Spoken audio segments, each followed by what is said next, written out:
أعوذ بالله من الشيطان الرجيم بسم الله الرحمن الرحيم فبدأ بأوعيتهم قبل وعاء أخيه ثم استخرجها من وعاء أخيه كذلك كدنا ليوسف ما كان ليأخذ أخاه في دين الملك إلا أن يشاء الله نرفع درجات من نشاء وفوق كل ذي علم عليم قالوا إن يسرق فقد سرق أخ له من قبل فأسرها يوسف في نفسه ولم يبدها لهم قال أنتم شر مكانا والله أعلم بما تصفون. آپ کو اس کی سورہ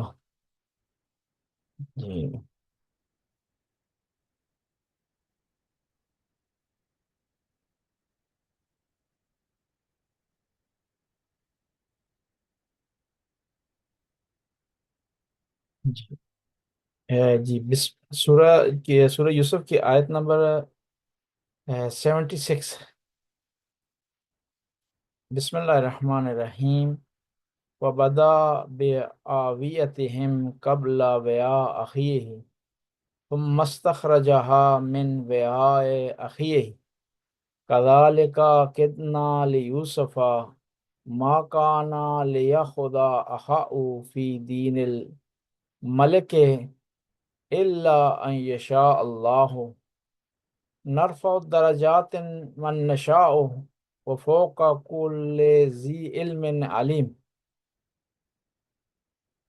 یہاں پر اس طرح ہوا ہے کہ حضرت یوسف علیہ السلام نے دیکھا ہے کہ ایک برتن ان کا گم ہو گیا ہے، اور بات طے ہوئی ہے کہ برتن گم ہوا ہے، تو خود حضرت یوسف نے اپنے بھائیوں سے سوال کیا ہے کہ یہ جو برتن گم ہوا ہے یہ اگر جس کے پاس ملے تو اس کی سزا کیا ہونی چاہیے؟ تو انہوں نے خود کہا ہے کہ ہمارے ملک میں یہ قانون ہے، جو چور ہوتا ہے اس کو پکڑ لیا جاتا ہے، اس کو غلام بنایا جاتا ہے۔ اب یہ طے ہو گیا، اس کے بعد حضرت یوسف نے اپنے ملازمین کو حکم دیا کہ وہ کیا کریں، ان کے سامان کی تلاشی لیں۔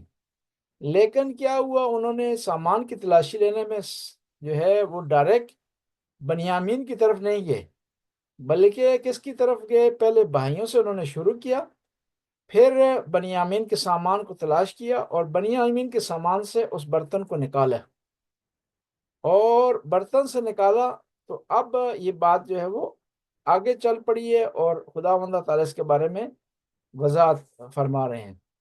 تو یہاں پر ایک جو ہے پہلا نقطہ یہ سے نکلتا ہے کہ انہوں نے کیا کیا، بنیامین کے سامان کو چیک نہیں کیا، ڈائریکٹ دوسرے بھائیوں سے شروع کیا، تاکہ شک نہ پڑے، جو پلان ہے اس میں خدشہ وارد نہ ہو، وہ پلان ہے وہ مشکوک نہ ہو جائے۔ یہ ہمیں آیت یہ بتا رہی ہے کہ جو گورنمنٹ کے ملازمین ہیں، یا آپ کسی کو چیک کرنا چاہتے ہیں یا کسی کے خلاف ایک پلان بنانا چاہتے ہیں یا کسی کے فیور میں، تو ایسا کوئی کام نہ کریں جس سے شک پیدا ہو جائے کہ یہ پلان ہے، یہ شک پیدا ہو جائے کہ یہ سازش ہے۔ لہٰذا اس انداز میں جو ہے وہ بات کی جائے کہ آپ جو ہے وہ اگلا آپ کی بات پر یقین کر لے اور اب بات کو حقیقت سمجھے، بات کو ریالٹی سمجھے۔ اور دوسرا یہ فَبَدَا بِآوِيَتِهِمْ، یہاں کہا گیا کہ یوسف نے اپنے بھائیوں کو اس کے سامان کو چیک کرنا شروع کیا، حالانکہ یوسف علیہ السلام نے خود شروع نہیں کیا تھا بلکہ ملازمین نے ایسا کیا، لیکن قرآن نے یہ کہا کہ یوسف نے شروع کیا۔ اس کی کیا وجہ؟ کیونکہ جو آرڈر دیتا ہے، جو سرپرست ہوتا ہے، جو سربراہ ہوتا ہے، جو انچارج ہوتا ہے معاملات، اس کی طرف نسبت دیے جاتے ہیں، وہ ذمہ دار ہوتا ہے۔ اس لیے یہاں کہا گیا کہ یہ یوسف نے آرڈر دیا ہے، گویا وہ خود کر رہے ہیں۔ اور اسی آیت سے ایک اور نقطہ نکلتا ہے کہ جو آدمی جس پر تہمت لگی ہے جس پر الزام لگا ہے اس کے سامان کو، اس کی چیکنگ، اس سے انٹرویو لینا، اس سے باز پرس کرنے میں کوئی حرج نہیں ہے، تاکہ یہ جو معاملہ ہے، جو تہمت لگی ہے، یہ کلیئر ہو جائے۔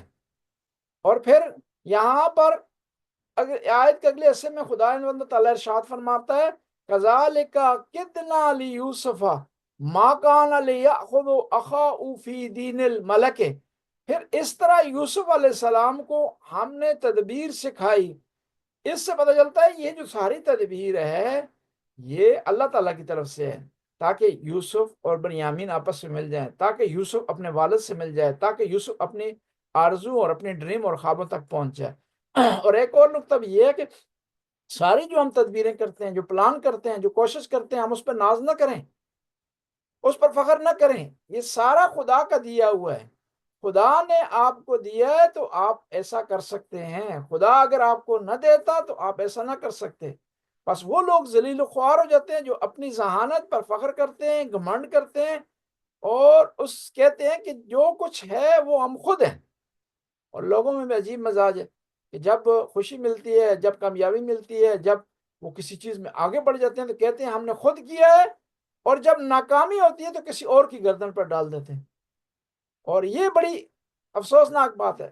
بعض اوقات ایک مثال دی جاتی ہے، کہتے ہیں کہ ایک والد تھا کسی گھر میں، وہ اگر گھر کا مثال کے طور پر ایک راستے میں کوئی چیز پڑی ہوئی ہے، وہ والد کوئی بچہ اس سے ٹکراتا تو اس کو کہتا کہ اندھے ہو، نیچے دیکھ کر نہیں چلتے ہو، اور خود جب ٹکراتا کسی برتن سے کہتا ہے کہ تمہیں شرم نہیں آتی راستے میں چیزیں رکھی ہوئی ہیں۔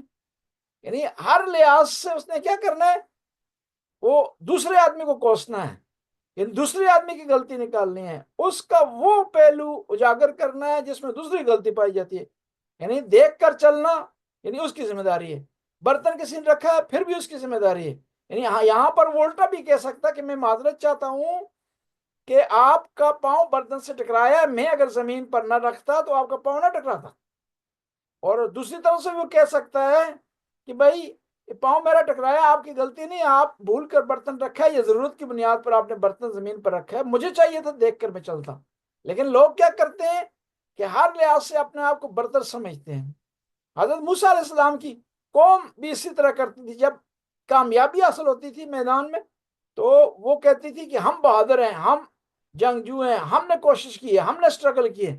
جب شکست ہو جاتی تھی کہتے تھے کہ موسیٰ کی غلطی ہے، موسیٰ کی جو ہے وہ مسٹیک ہے۔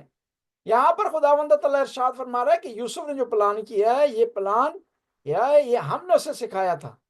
ما کان لیأخذ اخاہ فی دین الملک الا یشاء اللہ، کہ یوسف علیہ السلام اپنے ملک کے قانون کے مطابق، اپنے بادشاہ کے قانون کے مطابق یوسف کو، بنیامین کو، اپنے بھائی کو نہیں اٹھا سکتے تھے، نہیں لے سکتے تھے، قبضے میں نہیں لے سکتے تھے، مگر یہ کہ جو اللہ چاہتا ہے، نرفع درجات من نشاء، خدا چاہتا ہے جس کو درجات عطا فرماتا ہے۔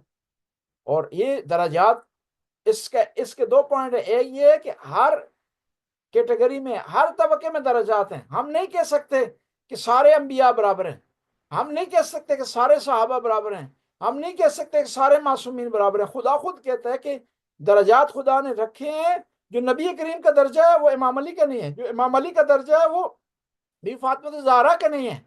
بس درجات مختلف ہیں، اس کے بارے میں ہمیں یقین رکھنا چاہیے۔ بس یہ کہنا کہ سارے صحابہ برابر ہیں یہ صحیح نہیں ہے۔ صحابہ میں عظیم ہستیاں ہیں، سلمان فارسی ہیں، ابو ذر غفاری ہیں، اور صحابہ میں مقداد ہیں، بڑی بڑی شخصیات ہیں، عمار یاسر ہیں، صحابہ میں اویس کرنی ہیں۔ انہی صحابہ میں بعض لوگ ایسے ہیں جن سے غلطیاں سرزد ہوئی ہیں، جن سے گناہ سرزد ہوئے، اور قرآن نے کیا کہا، ان کو سرزنش کی ہے، ان کی مذمت کی ہے۔ خود بھی دیکھیں نا کہاں برابر ہو سکتے ہیں صحابہ۔ ایک وہ ہیں جنہوں نے حضرت عثمان کو قتل کیا ہے، ایک وہ جو حضرت عثمان ہے، یا حضرت عثمان کے قاتل جو صحابی ہیں وہ اور حضرت عثمان برابر نہیں ہو سکتے۔ اور تاریخ بتاتی ہے کہ صحابہ کرام میں سب سے بڑا مرتبہ بدر کے صحابیوں کا ہے، دوسرے مقام پر سب سے بڑا مرتبہ بیت رضوان کے صحابیوں کا ہے، کہ قرآن کہتے ہیں رضی اللہ، خدا راضی ہو گیا اس وقت مومنوں سے جب وہ درخت کے نیچے بیٹھ کر اللہ کے نبی کے ہاتھ پر بیعت کر رہے تھے۔ اسی بیت رضوان کے 18 صحابی ایسے ہیں جو حضرت عثمان کے قتل میں شریک ہیں۔ بس یہ نہیں کہہ سکتے ہم کہ صحابہ سارے برابر ہیں اور سارے جو ہے وہ ایکول ہیں، بس خدا نے درجات مقرر کیے ہیں، اور یہ بھی اس کی بارگاہ میں حکمت ہے کہ اس نے درجات مقرر کیے ہیں۔ اور اس اگلی آیت میں فوق کل ذی علم علیم، اور انسان کے پاس جتنا بھی علم ہو اس کے باوجود ایک ایسی ہستی ہے جو اس کے علم پر حاوی ہے۔ فوق کل ذی علم علیم، ہر علم والے کے اوپر ایک علم والا ہے، یعنی علم میں بھی درجات ہیں۔ ہم نہیں کہہ سکتے کہ ہمارے پاس ابسولوٹلی علم ہے، ابسولوٹلی کامل علم، مطلق علم، وہ صرف خداوند تعالیٰ کی ذات کے پاس ہے۔ اس کے علاوہ ہر عالم کے اوپر ایک عالم ہے۔ اللہ کے رسول مدینۃ العلم ہے، لیکن جو علم خدا کا ہے وہ ان کا نہیں ہے۔ امیر المومنین باب العلم ہے، لیکن جو پیغمبر کا علم ہے وہ امیر المومنین کا علم نہیں ہے۔ بس ہم یہ نہیں کہہ سکتے کہ ہاں جو ہے فلاں آدمی کے پاس علم ہے لہٰذا وہ سب سے بالا اور برتر ہے۔ اور اس سے ایک اور چیز کا پتہ چلتا ہے کہ علم، انسان کا علم، مخلوق کا علم جتنا ہی زیادہ کیوں نہ ہو، جتنا ہی کہ انسان نابغہ کیوں نہ ہو، جینیس کیوں نہ ہو، پھر بھی اس کا علم محدود ہے۔ وہ کچھ علوم ایسے ہیں کہ جو خداوند تعالیٰ کے پاس ہے، کسی اور کے پاس نہیں ہے۔ اس کے بارے میں مشہور روایت ہے کہ اسماء اعظم خدا کا علم ہے، وہ 73 ہیں، جن میں سے 72 خدا نے اہل بیت کو دیے ہیں، ایک خدا کے پاس ہے، یعنی ایک ایسا علم ہے جو اہل بیت کے پاس بھی نہیں۔ بس علم کے لحاظ سے اللہ کا علم کا موازنہ کسی سے نہیں کیا جا سکتا۔ بس ہم یہ نہیں کہہ سکتے کہ اللہ بھی عالم ہے اور فلاں شخصیت فلاں ہستی بھی عالم ہے، ٹھیک، ان دونوں کے علم میں فرق ہے۔ خدا کا علم کیا ہے؟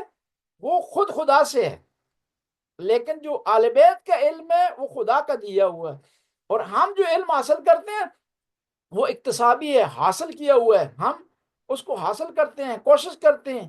وہ ایک وقت میں نہیں تھا، ہم نے حاصل کیا، ممکن ہے آئندہ دوبارہ ہم بھول جائیں اور وہ کیا ہو جائے، ہم سے ختم ہو جائے۔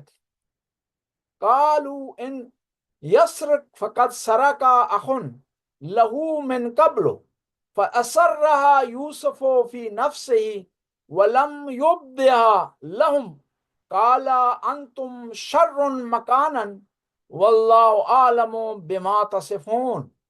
اب کیا ہوا کہ یہ دیکھا گیا کہ اس کے حضرت یوسف کے بھائی بنیامین کے سامان سے وہ برتن مل گیا ہے۔ اب یوسف علیہ السلام ہے اور بھائی سامنے کھڑے ہیں، تو بھائیوں نے کیا جواب دیا؟ قالو ان یسرق، اگر اس بنیامین نے چوری کی ہے، فقط سرق اخ له من قبل، اس نے اگر چوری کی ہے تو کوئی پریشانی کی بات نہیں ہے، ان کا خاندان، ان کی فیملی، ان کی نسل یہ ساری یہی کام کرتی ہے، اس سے پہلے اس کے بھائی نے بھی چوری کی تھی۔ کون سا؟ یعنی خود یوسف کو کہہ رہے ہیں، کس کے سامنے؟ خود یوسف کے سامنے کہہ رہے ہیں۔ فَأَسَرَّ یوسف، لیکن یوسف علیہ السلام نے اس چیز کو راز میں رکھا، وَلَمْ يُبْدِعَ لَهُمْ، اور ان کے لیے ظاہر نہ کیا، قَالَ انتم، بلکہ کیا، انتم شر مکانا، اگر فرض کر لیتے ہیں کہ یہ بنیامین نے چوری کی ہے تو تم اس سے زیادہ بدتر ہو، واللہ عالم بما تصفون، جو تم بیان کر رہے ہو خدا ہی اس سے متعلق بہتر جانتا ہے کہ اس کے بھائی نے چوری کی ہے یا چوری نہیں کی۔ یعنی یہاں پر ایک کچھ نکات نکلتے ہیں۔ پہلا نقطہ یہ نکلتا ہے کہ انسان متہم جو ہوتا ہے، ملزم جو ہوتا ہے، وہ کیا کرتا ہے؟ بعض اوقات اپنے جرم کا انکار کرتا ہے، بعض اوقات اپنے جرم کو کسی اور کی طرف منتقل کر دیتا ہے۔ نہیں ہوتا ہے، گھروں میں ایسا ہوتا ہے، چھوٹے بچے کو آپ کہیں غلطی آپ نے کی، کہہ دے کہ میں نے نہیں کی، بلکہ وہ فوراً کہہ دیتا ہے کہ دوسرے بھائی نے کی ہے۔ یعنی ایسا نہیں ہونا چاہیے۔ فرض کریں یہ کہ ان کو کہا گیا کہ آپ کے سامان سے یہ برتن ملا ہے، تو ان کو کہنا چاہیے تھا ہمیں نہیں پتا اس کے بارے میں۔ اب یہ کہنے کی کیا ضرورت ہے کہ اس کا بھائی بنیامین چور ہے اور یہ بھی چور ہے، اس کا ایک بھائی تھا پہلے وہ بھی چور تھا۔ یعنی یہ ظلم ہے، آتی، ایسا انسان کو نہیں کرنا چاہیے۔ اگر آپ پر کوئی الزام لگا ہے تو آپ اپنے دفاع کریں، اپنا ڈیفینس کریں، اپنے الزام کو صاف کرنے کی کوشش کریں۔ ضروری نہیں ہے کہ اپنے الزام کو صاف کرنے کے لیے کیا ہے کسی دوسرے پر الزام لگائیں، ایسا نہیں کرنا چاہیے۔ اور پھر دیکھیں یہ یہاں انہوں نے کہا کہ اگر بنیامین نے چوری کی ہے تو اس سے پہلے اس کے بھائی نے بھی چوری کی تھی. یعنی جو حسد ہوتا ہے نا، یہ حسد انسان کے دل میں رہ جاتا ہے. ابھی 20 سال گزر چکے ہیں، مل رہے ہیں یہ بھائی یوسف سے، لیکن ان کے ذہن میں جو حسادت ہے کس سے متعلق؟ یوسف علیہ السلام سے متعلق، وہ ابھی بھی ہے. وہ ابھی بھی اس کو نتیجہ دیکھا جا سکتا ہے. یعنی وہ ان کے ذہن سے نہیں گئی، ابھی بھی یوسف سے وہ کڑتے ہیں. یوسف حالانکہ یوسف نہیں ہے، وہ ان کی نگاہ میں ختم ہو گیا، گم ہو گیا، غائب ہو گیا، لیکن پھر بھی جو ہے وہ زخم زبانی کر رہے ہیں. اور پھر اسی آیت سے پتہ چلتا ہے کہ یہ بتا رہے ہیں کہ بھائی بھائی سے تاثیر لیتا ہے. یعنی یہ جو بنیامین نے چوری کی ہے، یہ اپنے بھائی سے سیکھا ہے اس نے. جس طرح ہوتا ہے نا، بعض اوقات آپ کسی خاندان پر، کسی قبیلے پر غصہ ہوتے ہیں، تو اس خاندان میں کوئی ایک غلطی کرتا ہے تو کہتے ہیں سارے ہی جو ہے اسی طرح ہیں، سارے ہی غلطی پر ہیں، سارے ہی خطا پر ہیں. جو ایسا انسان کو نہیں کرنا چاہیے. اگر فرض کریں کہ ایک آدمی غلطی کرتا ہے تو اس کو مورد الزام جو ہے وہ ٹھہرائے ہیں. اور پھر اسی آیت سے پتہ چلتا ہے کہ دیکھیں نا، ان کو چاہیے تھا کہ وہ کیا کرتے؟ اپنے اس الزام کو برطرف کرتے. لیکن جب انسان کسی سے متعلق مخلص نہ ہو تو وہ اپنا الزام برطرف کرنے کے بجائے دوسرے پر الزام لگانے کی کوشش کرتا ہے. ان کو چاہیے تھا کہ اپنی صفائی پیش کرتے کہ بھائی چوری ہم نے نہیں کی، آپ نے دیکھا ہے پہلے آئے ہیں ہم، چوری کے لیے تھوڑی آئے تھے، دیکھیں یہ برتن ہے چھوٹا سا، اس سے ہمیں کیا فائدہ ہو سکتا ہے. بلکہ انہوں نے کیا کیا؟ کیونکہ مخلص نہیں تھے، فوراً بنیامین کی چوری کو قبول کر لیا. بلکہ نہ صرف اس کی چوری کو قبول کیا بلکہ ساتھ اضافہ بھی کر دیا کہ جو ہے وہ اس کا بھائی بھی چور ہے. اور پھر اسی آیت سے ایک اور دیکھیں نا، یہاں پر حضرت یوسف علیہ السلام نے فَأَسَرَّ رہا، ان کے راز کو باقی رکھا، ان کے اسرار کو باقی رکھا، راز کو باقی رکھا. یہ آیت ہمیں بتا رہی ہے کہ انسان کو چاہیے کہ بعض اوقات کسی کی عزت کی حفاظت کرتے ہوئے، اس کی آبرو کو ملوز خاطر رکھتے ہوئے راز کو دل میں رکھے اور کسی کا راز انسان آؤٹ نہ کرے. ورنہ یوسف علیہ السلام یہاں بتا سکتے ہیں کہ تم کون ہو جو تم کہتے ہو کہ بنیامین چور ہے اور اس کا بھائی اس سے پہلے چور تھا، تم خود غلطی پہ ہو، تم نے یہ غلطیاں کی، تم یعقوب کے بیٹے ہو اور حسد کر رہے ہو. ایسا نہیں بتایا، بلکہ سب کچھ اپنے اندر رکھا اور بات کو آگے بڑھایا. یہ ہمیں بتا رہی ہے کہ اگر آپ کے پاس کسی کا راز ہے، اس راز کو محفوظ رکھیں، اور سمجھ رہے ہیں کہ آپ کے راز رکھنے کی وجہ سے کسی کی عزت محفوظ رہے گی، تو آپ کوشش کریں اس کی عزت کو محفوظ رکھیں. پس یوسف علیہ السلام نے بھی ان کی عزت محفوظ رکھتے ہوئے اپنے اندر اس راز کو رکھا. اور پھر ایک اور دیکھیں نا، مشکل ہوتا ہے انسان پر کہ وہ بادشاہ ہو، کنٹرول ہو اس کے پاس، سب کچھ اس کے پاس ہو، اور اس پر کچھ لوگ آ کر اس کے سامنے الزام لگائیں. اس کے لیے سخت ہوتا ہے کہ اس کو برداشت کرے، اندر پی جائے، اس کو کنٹرول کرے. یہ خصوصیت یوسف علیہ السلام میں تھی، اور یہ خصوصیت ہمیں بتا رہی ہے کہ بالا اور بلند مقام پر قیادت کے اصول کے لیے، لیڈرشپ کے لیے اصول کے لیے بعض اوقات بعض رازوں کو دلوں میں رکھا جاتا ہے اور بعض چیزوں کو برداشت کیا جاتا ہے، اور بعض معاملات میں سیاہ صدری دکھانی پڑتی ہے، تنگ نظری سے بچنا پڑتا ہے. اور پھر ایک اور دیکھیں، ایک اور اس آیت سے نقطہ نکلتا ہے کہ کیا ہے، بعض اوقات انسان کیا ہے، رازوں کو جذبات کی قربانی میں نہ رکھے انسان. یعنی راز کو جذبات پر قربان نہ کرے. جذبات یہاں بتا رہے ہیں کہ یوسف علیہ السلام فوراً بتائیں کہ تم کون ہوتے ہو مجھے چور کہنے والے، تم خود چور ہو، تم خود خطا پر ہو. لیکن وہاں پر جذبات نہیں دکھا رہے، عقل سے، سمجھداری سے، نظریات سے کام لے رہے ہیں تاکہ مسئلہ بہترین طریقے سے آگے بڑھ جائے اور جو مقصد وہ حاصل کرنا چاہتے ہیں وہ مقصد حاصل ہو جائے. اور پھر ایک اور چیز دیکھیں نا، یہاں پر حضرت یوسف علیہ السلام نے انکشاف نہیں کیا، برملا نہیں کیا ان کے راز کو. یہ چیز یہاں پر بتا رہی ہے کہ ہمیشہ ضروری نہیں ہے کہ آپ رازوں کو افشاء کریں اور ان کو آشکار کریں یا تش تش بام کریں. بعض چیزوں کو چھپانا ضروری ہوتا ہے. یہ زندگی کا حصہ ہی ڈیپینڈ کرتا ہے کہ کہاں راز کو آپ نے کھولنا ہے اور کہاں راز کو آپ نے چھپانا ہے.